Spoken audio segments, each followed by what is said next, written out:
La situación a nivel de los mercados mundiales cada día se pone más tensa.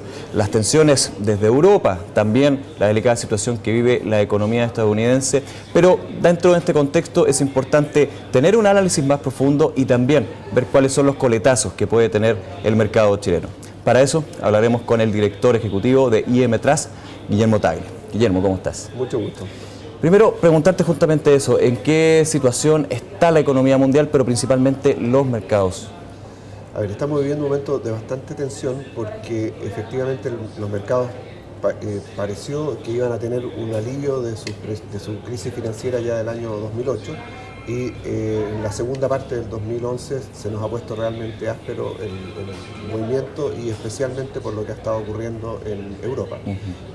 La verdad es que las cifras que uno empieza a ver de la magnitud del endeudamiento de los países que están en problemas y un problema que simplemente se fue arrastrando en estos últimos 3 años, se fueron renovando los créditos pero sin atacar de frente el problema de endeudamiento y de gasto, es lo que hoy día tiene al sistema financiero europeo en un jaque y que si no logran resolverlo podría haber una caída mayor de una recesión de frente en Europa y eso podría afectar al resto del mundo. De hecho, lo que se le ha criticado mucho a las medidas que se están aplicando a través del Fondo Monetario Internacional, la Unión Europea y el Banco Central Europeo es justamente que se trata de solucionar el problema de deuda que se ha arrastrado y no la recuperación de la actividad económica, que es fundamental. Aquí el problema mayor que tiene Europa, si uno lo compara con Estados Unidos, es la flexibilidad para tomar decisiones rápidas que permitan aliviar problemas que son de tipo monetario, por ejemplo.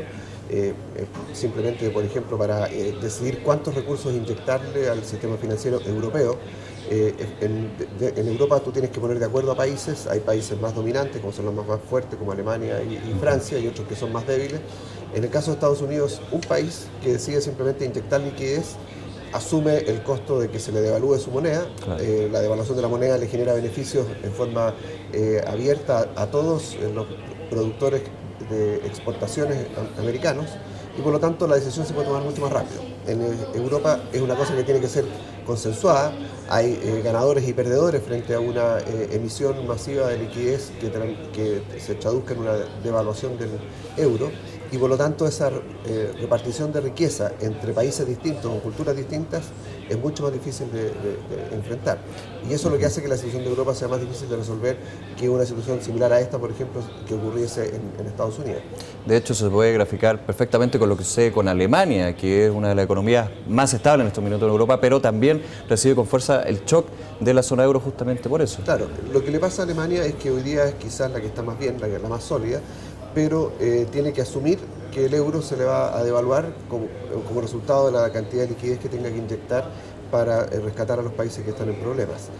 Esa devaluación en principio se traduce en pérdida de riqueza y de poder adquisitivo para los alemanes, pero por otro lado también hay que tener en cuenta que le permite a Alemania exportar con una moneda, entre comillas, subsidiada por la debilidad de otros países. Entonces eso a veces no sale mucho, pero en realidad la razón por la cual hoy día uno ve productos alemanes de gran calidad circulando en todas partes, los automóviles específicamente que uno ve aquí en Chile, serían incomprables y serían inexportables si Alemania estuviese sola. ¿Por qué? Porque se le habría fortalecido tanto su moneda que no podría exportar. Y al no poder exportar, entraría en problemas económicos internos también. Entonces, ahí hay un doble juego porque es cierto que la devaluación del euro, que es la forma como al final se puede resolver este problema, perjudica a los ciudadanos alemanes porque los hace más pobres respecto al resto del mundo, pero también es cierto que le genera una competitividad a Alemania para mantenerse como de los principales exportadores del mundo y mantener su industria activa, que es una ventaja también significativa. ¿Tú ves la salida de algunos países de la zona euro? Yo creo que el euro fue una estructura que se armó de una manera que es prácticamente indesarmable, porque tú puedes saber cómo empiezas, pero cómo termina el proceso puede ser muy grave. Una salida de un primer país del euro, sea cual sea, aunque sea el más pequeño, genera automáticamente el temor en los demás países, si acaso también se van a salir del euro. Y por lo tanto, si tú tienes recursos depositados en bancos que están en zona euro, tú sabes que tienes la protección de que esa moneda es la moneda fuerte de Europa. Ese efecto contagio que generalmente afecta. La única manera de que un país se saliera del euro sería haciendo algo parecido al corralito de Argentina, es decir, bloqueando la salida de depósitos de sus bancos para que no se le produzca una corrida y desestabilice su propio sistema financiero. Una especie de blindaje en reversa. Claro, es decir, imagínate un país que dice a partir de la próxima semana todos los euros que están depositados en el sistema financiero de nuestro país los vamos a convertir a la moneda local X. Moneda local X que obviamente se va a devaluar masivamente también. Entonces, ¿qué haría la gente? Automáticamente iría a retirar todos sus recursos de los bancos. Los de los países vecinos que están en dificultades dicen, bueno, y si este es el próximo país, entonces hagámoslo también. Entonces, se puede generar una corrida bancaria en cadena, un país tras otro, y al final dejar aislados los países que son los más potentes, que entrarían en un ciclo inverso de apreciación de su moneda, porque la gente querría poner sus recursos, en alguna parte tú tienes que tenerlos, entonces es parte de lo que le pasó a Suiza. Suiza en algún momento este año sufrió una apreciación de su moneda gigante, ha tenido que poner controles a la entrada de capitales, porque Suiza se ve como una isla no contaminada de esta crisis de Europa, y por lo tanto tú prefieres ahorrar en francos suizos porque lo ves más seguro que en euros. Entonces, y eso le genera un daño a la industria suiza que la hace no competitiva para seguir exportando como siempre lo ha hecho. Eso mismo le pasaría a Alemania, probablemente, si es que los países de la periferia se fueran saliendo del euro. Para el otro lado, si Alemania se retira del euro y abandona estos países, probablemente sería un colapso mayor para estos países, pero también se generaría en Alemania un potencial problema por la apreciación de la moneda propia que decidiera adoptar. Eso es lo que podría pasar, pero quería preguntarte por lo que está pasando, las medidas que se están anunciando, que por supuesto ya con trascendido solamente hay efectos en los mercados. Claro.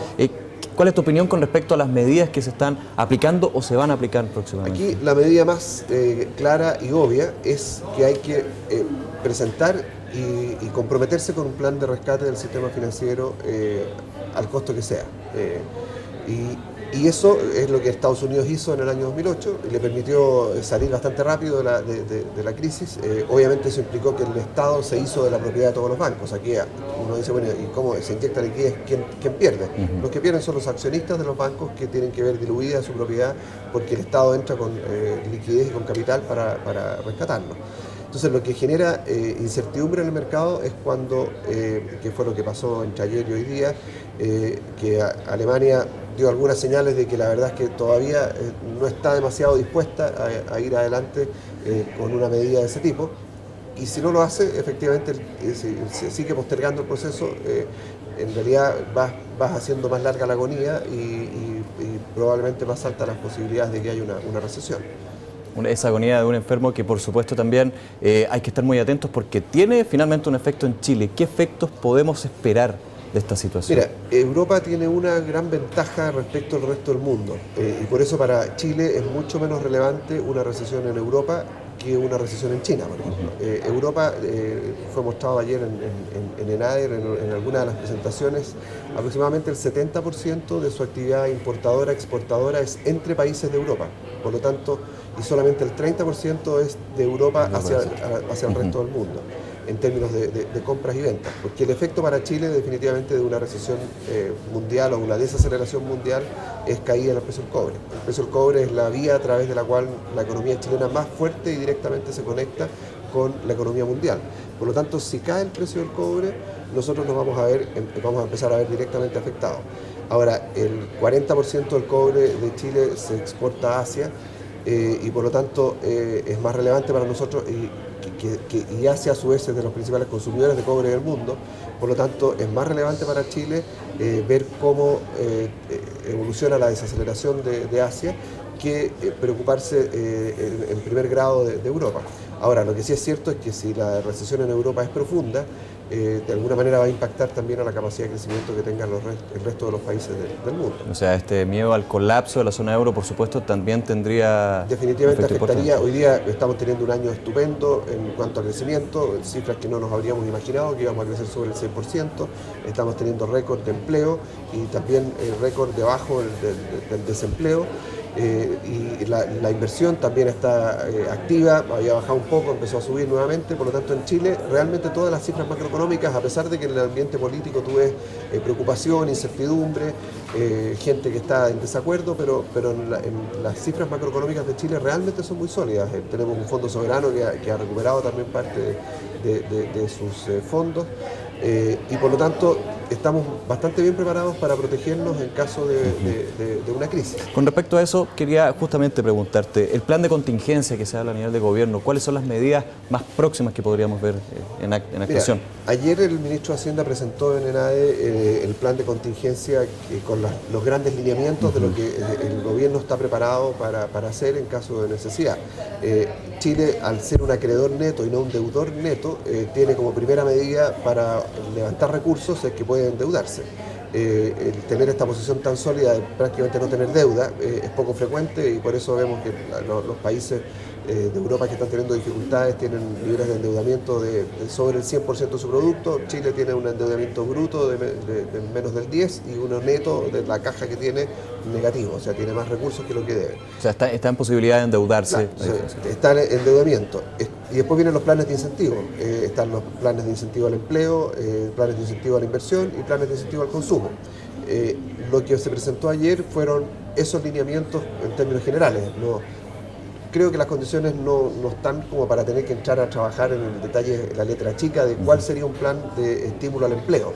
Cuando el país está llegando casi al pleno empleo, con un 7,2% de desempleo, hasta 5% es como el límite que casi de pleno empleo. Entonces la verdad es que hoy día el empleo no es se han creado una cantidad significativa de empleos más allá de lo que incluso el gobierno había prometido.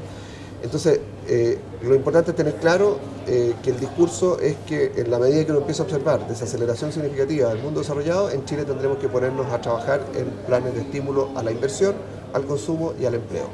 Y en caso de necesidad de recursos financieros, endeudamiento, que es algo que está abierto, sobre todo cuando Chile hoy día tiene tan bajo rating de riesgo y la moneda se ve como una alternativa muy atractiva para invertir para inversionistas del mundo que buscan refugio. Así que mantener la calma. Guillermo, muchas gracias por esta entrevista. Mucho gusto. Ustedes nos encontramos nuevamente en una entrevista de DFTV.